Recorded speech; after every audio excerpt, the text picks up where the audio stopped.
Hi అండి. కొంతమంది వ్యక్తులు అతి తెలివి ప్రదర్శిస్తుంటారు. అలాంటి వాళ్ళకి కుక్క కాటుకు చెప్పు దెబ్బ ఎలానో ఈ వీడియో చూద్దాం.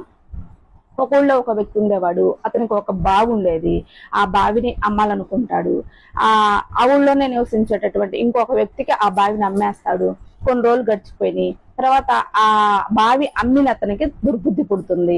అత్యాశతో బావి కొన్నటువంటి వ్యక్తి దగ్గరికి వెళ్ళి, నీకు బావిని మాత్రమే అమ్మాను, బావిలో నీళ్లు నావేను, నువ్వు ఆ బావిలో నీళ్లు వాడుకుంటున్నందుకు నాకు ఆ డబ్బులు పే చేయాలని చెప్తాడు.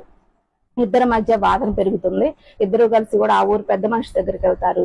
ఆ పెద్ద మనిషి వీళ్ళిద్దరితో కూడా పర్సనల్ గా మాట్లాడిన తర్వాత బావి కొన్నటువంటి వ్యక్తికి ఇట్లా చెప్పు నువ్వు అని చెప్పి కొన్ని మాటలు చెప్తాడు. ఇక ఇద్దరిని పిలుస్తారు.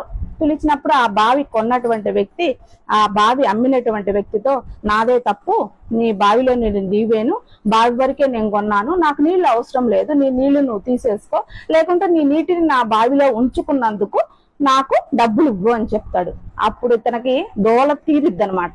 ఇట్లాంటి వాళ్ళకి ఇట్లానే చెప్పాలి.